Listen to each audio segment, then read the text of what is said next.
Matthew 22 verse 1 ngokukaMateyu 22, uJesu wathatha wakhuluma futhi kubo ngemifanekiso wathi, "Umbuso wezulu ufaniswa nomuntu oyinkosi owenzela indodana yakhe umshado.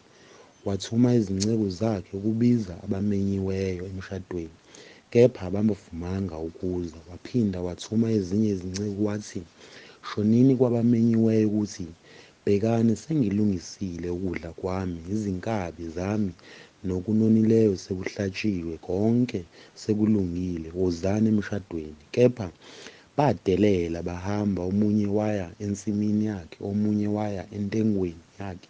Abaseleyo babamba izinceku zakhe, baziphatha kabi, bazibulala. Kepha inkosi yathukuthela, yaphuma amabutho ayo, yabulala labo bababulala, yashisa umuzi wabo.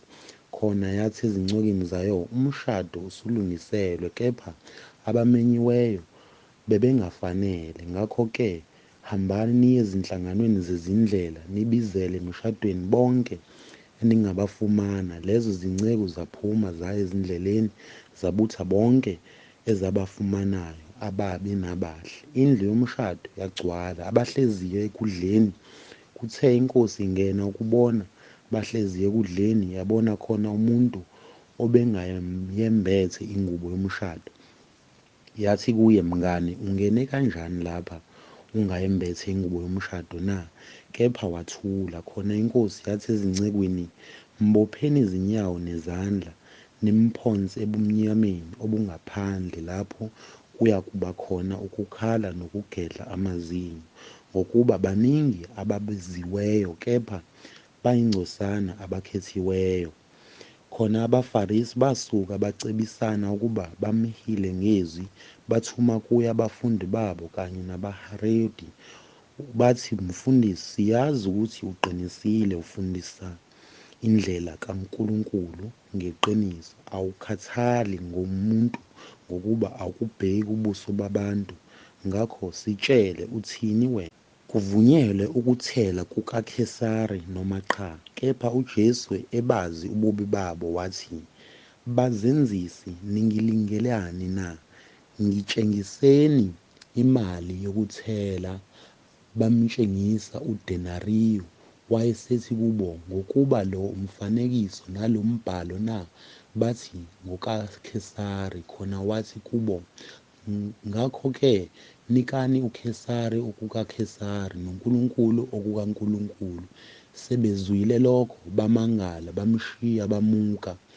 Ngalolo suku lwafika kuye abaSadusi, abathi akukho ukuvuka kwabafileyo.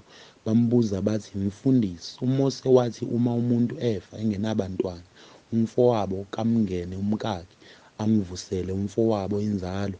Kwakukhona-ke kithi izelamani eziyisikhombisa.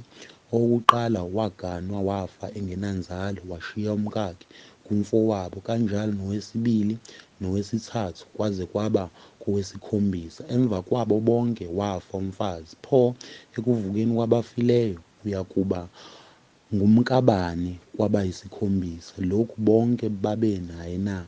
Kepha uJesu waphendula wathi kubo, "Nidukile, ningayazi imibhalo namandla kaNkulunkulu, ngokuba ekuvukeni kwabafileyo abaganwa abandiswa, kodwa banjengezingelosi ezulwini. Kepha manaqondana nokuvala kwabafileyo, anifundanga yini okwakhulunywa kini nguNkulunkulu, ethi, 'Mina nginguNkulunkulu ka-Abrahama, noNkulunkulu ka-Isaka, noNkulunkulu kaJakobe na?'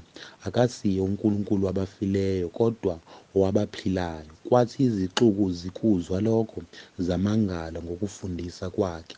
AbaFarisi sebezwile ukuthi uJesu ubathulisile, abaSadusi babuthana ndawonye. Omunye wabo, isazimthetho, wamlinga wathi, "Mfundisi, ngumuphi umyalo omkhulu emthethweni na?" UJesu wathi kuye, "Woyithanda iNkosi uNkulunkulu wakho ngayo yonke inhliziyo yakho, nangawo wonke umphefumulo wakho, nangayo yonke ingqondo yakho, yilowo umyalo omkhulu nowokuqala. Owesibili, ofana nawo uthi, wothanda umakhelwane wakho njengalokhu uzithanda wena.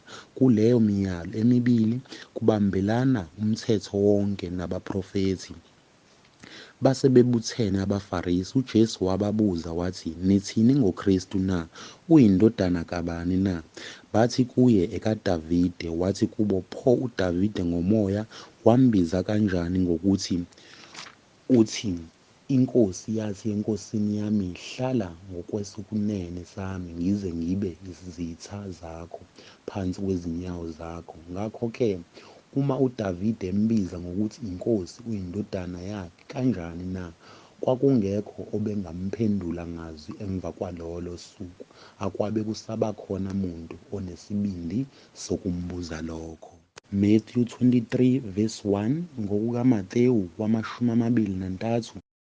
Khona uJesu wakhuluma ezixukwini nakubafundi bakhe, wathi, "Ababhali nabaFarisi bahlezi ezihlalweni zikaMose. Ngakho-ke, konke abanitshela khona kwenzeni nikugcine, kodwa ningenzi njengemisebenzi yabo, ngokuba bayakhuluma bangenzi, babopha imithwalo enzima bayibeke emahlombe abantu, kepha bona abavumi ukuyifukula ngomunwe wabo. Kepha imisebenzi yonke yabo bayenza ukuba babonwe ngabantu. Amafilatheriyo abo bawenza abe banzi, bawenza abe makhulu amachopho. Bathanda izindawo ezingenhla ekudleni, nezihlalo eziphambili emasinagogeni, nokubingelelwa ezigcawini, nokubizwa ngabantu ngokuthi, Rabi. Kepha nina maningabizwa ngokuthi Rabi, ngokuba munye umfundisi wenu, nina nonke ningabazalwane. Ningabizi muntu emhlabeni ngokuthi uyihlo, ngokuba munye uyihlo osezulwini. Futhi ningabizwa ngokuthi abaholi, ngokuba munye umholi wenu, uKristu. Kodwa omkhulu kini akabe yisikhonzi senu. Kepha yilowo nalowo oziphakamisayo uza kuthotshiswa, nalowo ozithobayo uza kuphakanyiswa. Maye kinina babhali nabaFarisi, bazenzisi, ngokuba nivalela abantu umbuso wezulu, ngokuba aningeni nina nabangenayo, anibavumeli ukungena. Maye kinina babhali nabaFarisi, bazenzisi, ngokuba nidla izindlu zabafelokazi nangokuzenzisa, nenza imikhuleko emide. Ngalokho-ke niyakwamukeliswa ukulahlwa okukhulu. Maye kinina babhali nabaFarisi, bazenzisi, ngokuba nibamba ulwandle nomhlaba ukuba nithole, nokuba iproselithi lilinye lithi selaba njalo nilenze indodana yesihoko ngokuphindiwe kaningi. Maye kinina baholi abayizimpumputhe, enithi, ofunga ithempeli akalutho, kodwa ofunga igolide lethempeli uzibophile ziwula, zimpumputhe. Ngokuba yikuphi okukhulu kunegolide nethempeli elingcwelisa igolide na? Futhi yilowo nalowo ofunga i-alithari akalutho, kodwa ofunga umnikelo ophezu kwalo uzibophile, zimpumputhe. Yikuphi okukhulu kunomnikelo ne-alithari elingcwele? Umnikelo na? Ngakho-ke ofunga i-alithari ufunga lona nakho konke okuphezu kwalo, nafunga ithempeli ufunga lona nohlezi kulo, nofunga izulu ufunga lona isihlalo sobukhosi sikaNkulunkulu nohlezi phezu kwaso. Maye kinina ababhali nabaFarisi, bazenzisi, ngokuba nithela okweshumi kwesinkutshane nokwentshungu nokodonqa, niyeke okunzima komthetho, ukwahlulela nesihawu nokukholwa. Kumele ukwenza lokhu, ningakuyeki. Nalokho, baholi abayizimpumputhe, nihluza insensane niginge ikamelo. Maye kinina babhali nabaFarisi, bazenzisi, ngokuba nihlambulula ingaphandle lenkezo nesitsha, kepha ngaphakathi kugcwele impango nokuhuheka. Mfarisi oyimpumputhe, hlanza kuqala ingaphakathi lenkezo, ukube kuhlanzeke nengaphandle layo. Maye kinina babhali nabaFarisi, bazenzisi, ngokuba nifana namaliba acakiweyo abonakala emahle ngaphandle kanti ngaphakathi agcwele amathambo abafileyo nokungcola konke. Kanjalo nani ngaphandle nibonakala kubantu nilungile kanti ngaphakathi nigcwele ukuzenzisa nobubi. Maye kinina ababhali nabaFarisi, bazenzisi, ngokuba nakha amaliba abaprofethi, nihlobisa amathuna abalungileyo. Nithi uma sesikhona emihleni yobaba sasingayikuhlanganyela nabo egazini labaprofethi. Kanjalo niyazifakazela nina ukuthi ningamadodana ababulali abaprofethi, nani gcwalisani isilinganiso sawoyihlo zinyoka, nzalo yamabululu. Niyakubalekelani kanjani ukulahlwa kwasesinagogweni na?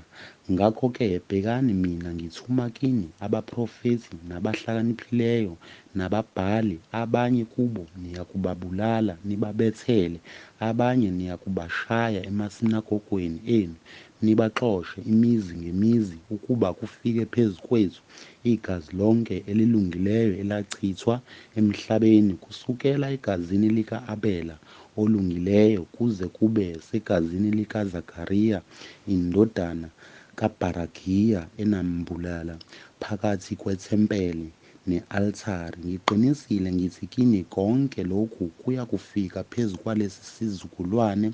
Jerusalema, Jerusalema, wena ubulala abaprofethi nekhanda ngamatshe abathunyelwe kuwe. Kungakaki ngithanda ukubuthela ndawonye abantwana bakho njengesikhukhukazi sibuthela amazinyane aso phansi kwamaphiko aso, kepha anivumanga. Bhekani, indlu yenu isisala nami, ngokuba ngithi kini, anisayikungibona nize nithi, ubusisiwe ozayo egameni leNkosi. Matthew 24 verse 1. NgokukaMatewu 24. Kuthe uJesu ephuma ethempelini emuka, kwasondela abafundi bakhe ukumtshengisa izakhiwo zethempeli. Waphendula wathi kubo, anikuboni konke lokhu na? Ngiqinisile ngithi kini, akuyikushiywa lapha itshe phezu kwetshe elingayikudilizelwa phansi esandleni entabeni yeminqumo. Abafundi beza kuye bebodwa bathi, sitshele ukuthi lokhu kuyakuba nini, nesibonakaliso sokuza kwakho nesokuphela kwezwe siyakuba nini na? UJesu waphendula wathi kubo, qaphelani ningadukiswa muntu, ngokuba kuyakuza abaningi ngegama lami, bathi mina nginguKristu, badukise abaningi. Niyakuzwa izimpi namahemuhemu ezimpi. Bhekani, ningethuki, ngokuba kumele ukuba kwenzeke, kepha ukuphela koba kungakafiki. Ngokuba isizwe kuvukela isizwe, nombuso uvukele umbuso, kube khona indlala nokuzamazama kumhlaba, izindawo ngezindawo. Kepha konke lokho kungukuqala kwemihelo. Lapha-ke bayakunikhaphela osizini, banibulale. Niyakuzondwa yizizwe zonke ngenxa yegama lami. Khona-ke abaningi bayakukhumbuleka, bakhaphelane, bazondane. Kuyakuvela abaprofethi bamanga abaningi, badukise abaningi. Ngenxa yokwanda kokubi kuzokuphola uthando lwabaningi, kodwa okhuthazelayo kuze kube sekupheleni nguyena oyakusindiswa. Leli vangeli lombuso liyakushunyayelwa ezweni lonke, kube ngubufakazi ezizweni zonke, andukuba kufike ukuphela. Ngakho-ke nxa nibona amanyala encithakalo ashiwo nguDaniyeli umprofethi eme endaweni engcwele, ofundayo makaqaphele. Khona abaseJudiya mabalekelela ezintabeni, ophezu kwendlu angehli ukuyothatha okusendlini yakhe, osensimini angabuyeli emumva ukuyothatha ingubo yakhe. Kepha maye kwabakhulelwayo nabancelisayo ngalezi zinsuku. Khulekani ukuba ukubalekela kwenu kungabi sebusika nangeSabatha, ngokuba lapho kuya kuba khona usizi olukhulu olungazange lube khona kwasekuqaleni kwezwe kuze kube manje, nokungasayikuba khona uma lezo zinsuku zingafinyezwanga. bekungesindiswe muntu, kepha ngenxa yabakhethiweyo lezo zinsuku ziyakufinyezwa, khona umuntu ethi kini, bhekani nangu uKristu, noma nanguye ningakholwa, ngokuba kuyakuvela uKristu bamanga nabaprofethi bamanga, baveze izibonakaliso ezinkulu nezimangaliso, ukuze kudukiswe nabakhethiweyo. Uma kungenzeki, bhekani, senginitshelile ngaphambili. Ngakho-ke uma bethi kini, bhekani usehlane, ningaphumi, noma bethi bhekani usendlini, ningakholwa, ngokuba njengonyazi luphuma empumalanga lubonakala kuze kube sentshonalanga, kuyakuba njalo ukufika kweNdodana yoMuntu. Nomaphi lapho kukhona isidumbu, kulapho amanqe eyakubuthana khona. Kepha masinyane emva kosizi kwalezo zinsuku, ilanga liyakufiphaza, nenyanga ayikukhanya, izinkanyezi ziyakuwa ezulwini, namandla ezulu ayakuzanyazanyiswa. Khona kuyakubonakala ezulwini isibonakaliso seNdodana yoMuntu, bese zikhala izizwe zonke zomhlaba zibone iNdodana yoMuntu iza emafwini ezulu, inamandla nenkazimulo enkulu. Iyakuthuma izingelosi zayo ngokukhala okukhulu kwecilongo, ziqoqe abakhethiweyo bayo emimoyeni yomine, kusukela emkhawulweni omunye wezulu kuze kube komunye. Fundani umfanekiso emgciwaneni nxa igatsha lawo selithamba lihlume amaqabunga, niyazi ukuthi ihlobo seliseduze. Kanjalo nani nxa nibona konke lokhu, yazini ukuthi iseduze ngasemnyango. Ngiqinisile ngithi kini, lesi sizukulwane asiyikudlula kungakenzeki konke lokhu. Kuyakudlula izulu nomhlaba, kepha amazwi ami awasoze adlula. Kepha lolu suku nalelo hora akekho owasazi lutho ngalo, nazingilosi zasezulwini neNdodana, nguBaba kuphela. Ngokuba njengasemhleni kaNowa, kuyakuba njalo ukufika kweNdodana yoMuntu. Ngokuba njengasezinsukwini lezo ezindulela umzamcolo, babedla, baphuza, baganwa, bandiswa, kwaze kwafika usuku uNowa angena ngalo emkhunjini, abazange kwaze kwafika uzamcolo wabakhulukhula bonke. Kuyakuba njalo ukufika kweNdodana yoMuntu. Khona-ke kuyakuba khona ababili ensimini, omunye athathwe, omunye ashiywe, ababili bona bese-etsheni, omunye athathwe, omunye ashiywe. Ngakho-ke lindani, ngokuba anazi ukuthi iNkosi yenu iyakufika ngaluphi usuku. Kepha anokwazi lokhu ukuthi uma umninindlu ebewazi umlilo isela eliyakufika ngawo, ubeyakulinda angavumi ukuba indlu yakhe ifohlwe. Ngalokho nani hlalani nilungele, ngokuba iNdodana yoMuntu iyakufika ngesikhathi eningasicabangiyo. Pho ngubani oyinceku ethembekileyo neqondayo, iNkosi yayo eyimisileyo phezu kwebandla yayo, ukuba ibanike ukudla ngesikhathi sakho na? Ibusisiwe leyo nceku oyikuthi kufika iNkosi yayo iyafumana yenzele njalo. Ngiqinisile ngithi kini, iyakuyimisa phezu kwakho konke enakho. Kodwa uma leyo nceku embi ithi enhliziyweni yayo, iNkosi yami ilibele, iqale ukushaya izinceku ezikanye nayo, idle iphuze nezidakwa, inkosi yaleyo nceku iyakufika ngosuku engayibhekile ngalo, nangehora engalaziyo. Iyanqamula kabili imisele isabelo sayo kanye nabazenzisi. Kuyakuba khona lapho ukukhala nokugedla amazinyo.